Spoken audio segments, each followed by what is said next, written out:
Hey guys, what's up? Weston.Life Recovery channel here. I'm hopping on here to let you guys know I got some things down below in the links, down below in the comments, in the descriptions. You know, I got the power of discipline, how to use self-control, and mental toughness to achieve your goals. Really works. It worked for me. And I got a year of positive thinking, daily inspiration, wisdom, and courage, man. Really works for me too. And the better than before. What I learned about making and breaking habits.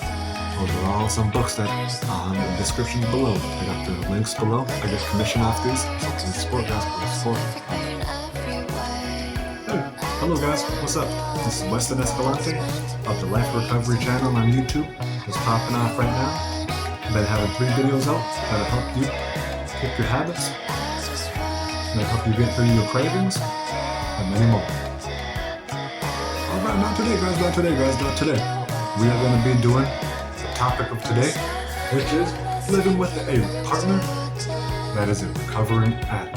And I know we all been there before, whether or not we did it ourselves or we were with a partner that had a drug problem. It's difficult. I know you don't know what to do sometimes. You may not know what to do sometimes, and you may know what to do sometimes, just not how to do it. And this is where I come in. All right, guys. Today, let's get on to it.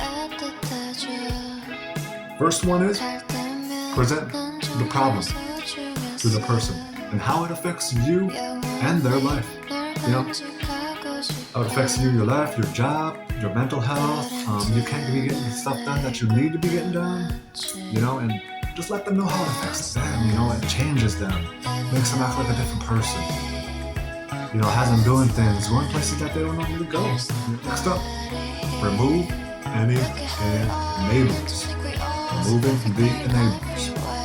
You know, that would be, financially supporting your partner in their addiction. You know, you're trying to love them and you think, maybe if I just give them $10, they're going to go and do what they want with it. Or they're going to go and get the food that they actually said they're going to. But it don't happen like that all the times. Most of the time, it's a lie. And bailing them out of jail when they get themselves landed in that jail or in a position that they can't get themselves out of, they reach out to you. Don't let them do that. Let them go through the hardships. They have to learn a lesson.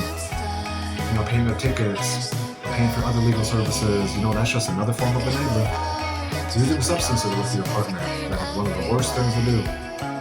You may want to feel connected with them or want to feel on the same level or what they're going through, but that is not joining or partaking of the substance. Next up is don't allow the drugs or the alcohol or the substance in your house. You have to set your own boundaries, set your own rules, and stick to them. I know a lot of us, we say, how can I support my partner without enabling?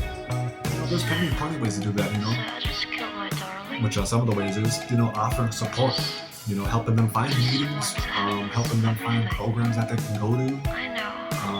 Helping them get a hold of a therapist or a psychiatrist that they can talk to, and do it the easy way. Don't hard, push them, shove them, tell them to get up off your butt. Don't do any of that. Be easy about it. Be easy but firm. Codependency. When one is codependent on you and your love, or you're dependent on that person, their love, it might be a bad situation to stay in the relationship with that person if they don't want to get the help, or if they don't want to help themselves or the situation. Because, as a partner or spouses, we may ask ourselves, am I setting healthy boundaries for myself in this situation?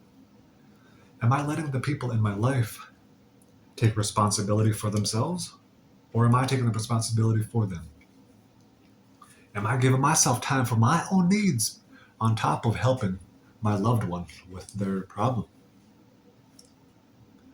And am I making time for my own recovery abilities, which is mental, physical, and emotional? You have to worry about your own self, your own health, your own lifestyle, but you have to help them slightly when they need it. My parents did it, a couple of my friends did it in my recovery addiction, is trying to be their parent, trying to be there for them, take them to all their places, do everything for them, get their medications for them if they needed it, getting their food and their water and their clothes, you can start doing that, they're going to rely on you to do all that for them too.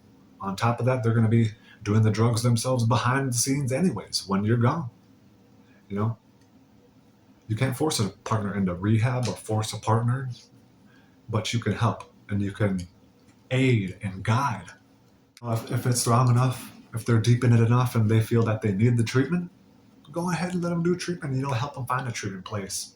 Look up some phone numbers, get on the phone with some of the places with them. And, just don't do it for them.